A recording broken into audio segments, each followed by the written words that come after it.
أعوذ بالله من الشيطان الرجيم بسم الله الرحمن الرحيم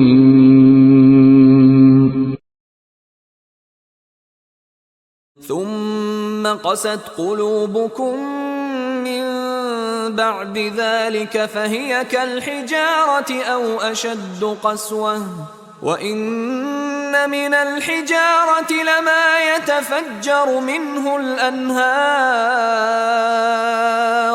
وإن منها لما يشقق فيخرج منه الماء وإن منها لما يهبط من خشية الله وما الله بغافل عما تعملون. Even then your hearts became hardened like a rock or even harder. For some rocks gush rivers. Others split, spilling water, while others are humbled in awe of Allah. And Allah is never unaware of what you do. The next ayah tells us, ثُمَّ قَسَتْ قُلُوبُكُمْ. Your hearts have become hard. مِن بَعْدِ ذَلِكَ. Even after that, even after seeing a dead guy come back to life, you still didn't take Allah and His message seriously. فَهِيَ كَالْحِجَارَةِ. Then your hearts became like stone. Is this the first time stone is mentioned in the surah? No. You know, Allah says, فَاتَّقُوا النَّارَ الَّتِي وَقُودُهَا النَّاسُ وَالْحِجَارَةِ. You and your stone hearts can burn too. Stones, the idols that burn there too. They became hard like stone. أَوْ أَشَدُّ قَسْوَةً. Or even tougher in their stiffness. Heart becoming completely stiff. You know, the heart is supposed to be soft. What that implies is, it's like the parable in Surah An-Nur is the heart is like a glass lamp. Light is supposed to be able to go in. If the heart becomes like a rock, what happens? No light goes in. And no light comes out. Summun bukmun. Nothing goes in, nothing comes out. Your hearts became completely hard. Which means at that point, no matter what advice, what counsel, what you see with your own eyes. Remember Allah said, وَعَلَىٰ أَبْصَارِهِمْ غِشَاوَةٌ. Even on their eyes there's a veil. I mean, you saw a dead guy come back to life. If there's anything that lifts the veil from your eyes, it's that. This next ayah immediately starts with the hardening of hearts. ثُمَّ قَسَتْ قُلُوبُكُمْ. Then your hearts became hard. What's really amazing is the previous ayah said, أَفَلَا تَعْقِلُونَ. Don't you then apply your intellect? So the intellect is mentioned and the heart is mentioned. There's an integral relationship between these two entities, the mind and the heart. And the Arabic language, the Arabic of the Quran helps us understand some intricacies of that relationship. The word aqal in Arabic literally means to tie. Aqala, to tie something. Like aqalat al-mar'atu sha'raha means the woman tied her hair. The woman tied her hair. Iqal is the rope that the Arabs put on top of their heads, that they use to, seen Arabs that wear like the long scarves and they put the cute little rubber thing on top? Well, originally it wasn't a cute little rubber thing, it was a rope. And the rope was there because, not just because the scarf flies off, but because they would take it off and that was their anti-lock brakes for their camel. Okay, they just tie their camel with that rope. It was a means of restraint. Aql is literally called a means, the intellect is referred to as a means of restraint, a leash. Why? Because your emotions want you to do something, your temptations, your sentiments want you to say something, but you hold yourself back when you use your intellect. What we learned from that also is, when you're overly angry, you can't think clearly. When your emotions are high, you can't think clearly. When you're overly sad, overly angry, overly scared, whenever any of those emotions are running high, your mind shuts off. You're not thinking straight. Aql is a means of restraint. In other words, to the Arabs, until you have your emotions under control, emotions to the Arabs are where, by the way, in the mind or in the heart? In the heart. Until your heart is in check, you can't use your mind properly. The previous ayah said, why can't you understand? Why can't you use your mind? Or don't you understand? The next ayah says, here's why you don't understand. Because your hearts are all gone. ثُمَّ قَسَتْ قُلُوبُكُمْ. Your hearts became hard. Hearts became hard because they saw a dead guy come back to life. If anything is supposed to melt your heart, that should be it. Even that didn't work. If that didn't bring you to guidance, then there's nothing else that can be done for you. Your hearts became hard. مِن بَعْدِ ذَلِكَ. Even after that. فَهِيَ كَالْحِجَارَةِ. Then they became like stones. أَوْ أَشَدُّ قَسْوَةً. Or they became even tougher, worse in terms of their stiffness. وَإِنَّ مِنَ الْحِجَارَةِ لَمَا يَتَفَجَّرُ مِنْهُ الْأَنْهَارِ. Even out of stones, there are those that rip open, that burst open, and rivers come from them. Rivers burst out of them. You know, the stones that are going to be talked about in this ayah isn't actually a conversation about stones. It's about people. 3 kinds of stones will be mentioned, and it's actually a parable of 3 kinds of hearts. 3 kinds of hearts are compared with 3 kinds of stones. In order to help you understand that, you can easily understand that when you compare at least 2 different kinds of friends you have. Introverts and extroverts, right? You have friends that are very talkative and always want to do stuff like play basketball, go bowling, whatever. Like they want to do stuff all the time. They can't sit still. If they're sitting still, they have to have a phone with a bunch of games on them, and they can Angry Bird for 4 hours or something. But they can't sit still. They can't just sit and think. If you hand them a book, it's like giving them death. Right? They just can't do that kind of stuff. And then on the other hand, you have other kinds of friends that are very quiet and intellectual, and they're introverts and they're readers, they're thinkers, they're philosophically minded. They don't really talk much. They're not very social, right? Different kinds of people. The same thing happens with the Sahaba. There are different kinds of companions, right? There's different kinds of Sahaba. Some Sahaba are very extroverted, like Umar radiallahu anhu, Hamza radiallahu anhu. Even before Islam, they're very extroverted personalities. Umar radiallahu anhu didn't come to Islam for 6 years. The question arises, well, what's he doing for 6 years? He wasn't hating Islam for 6 years. He just kind of never heard of it because he was kind of busy. Then you wonder, what's he busy with? Well, beating up dudes, like hunting, horseback riding, battles here and there. He's up to stuff. He's got stuff to do. Well, people like that, you don't exactly pull them over and say, hey, you want to talk about the purpose of life on earth? It doesn't exactly occur to them. It's like, oh, I'll get back to you on that. Let me just finish beating up that dude and then I'll. Then you have the Abu Bakr Siddiqs of the world. Thinkers. Almost philosophers, really. Really deep people. Love poetry. That should be a tell-all sign already. Right? Arabs, by the way, captured their philosophy inside their poetry. So the deep thinkers were poets. And he loved poetry. He's a quiet person. For a person who is intellectual, they're a thinker. When the Quran is presented to them, they think about it immediately. And when they think about it, they come to their conclusions very quickly. If they have decency in them, the process is very quick. When a person is distracted in life, even if they're a good person, but they're distracted in life, they're in the middle of a lot of stuff.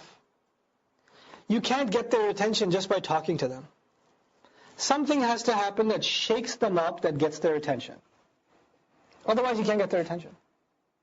I'll give you an example I often give.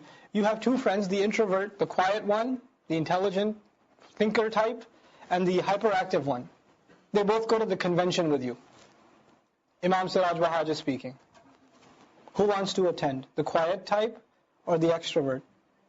The extrovert. Imam Siraj is going to be awesome. I love how he talks. What's he going to talk about? Who cares? It's Imam Siraj Bahaj. It's going to be amazing. Imam Siraj, mashallah, he could do some really cool stuff. He could excite you about anything. He's this power as an orator. He could excite you about anything. I was in a lecture of Imam Siraj, and he said, when I was a child, I had a dog. And somebody said, Takbir!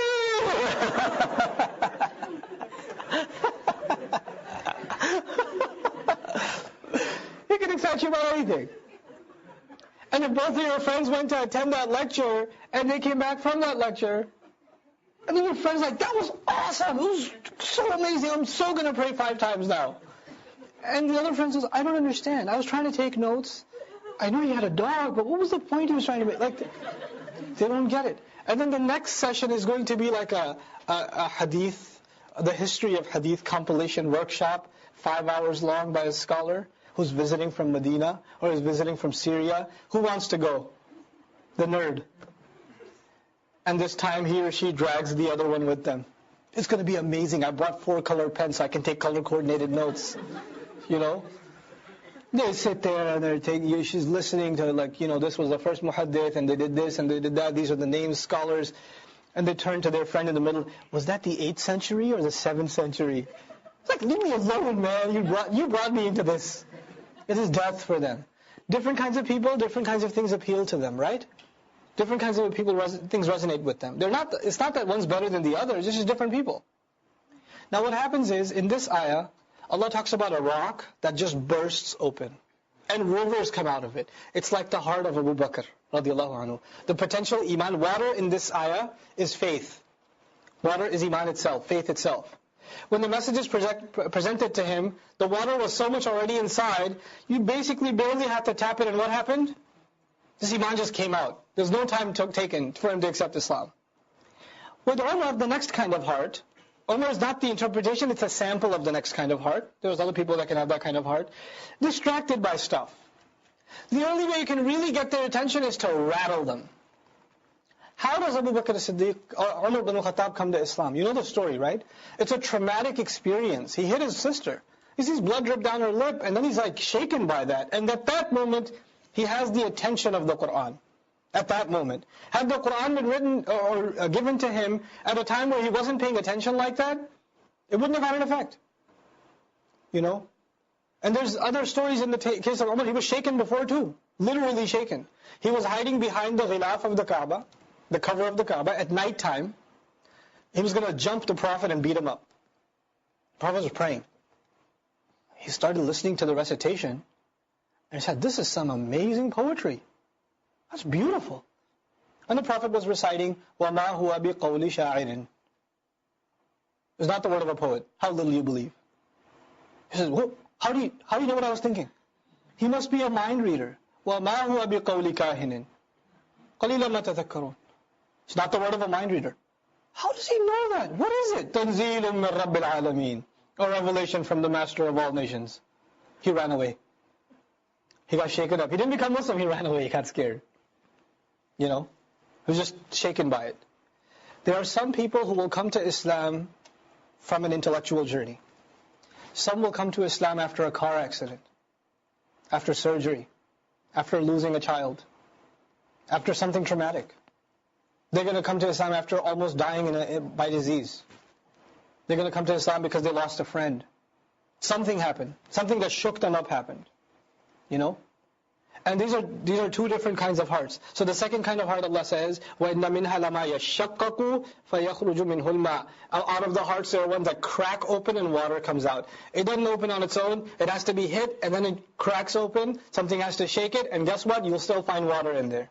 When you look at it, you think there can't be any water in that one. Not in Umar. He's going to be a Muslim? Come on.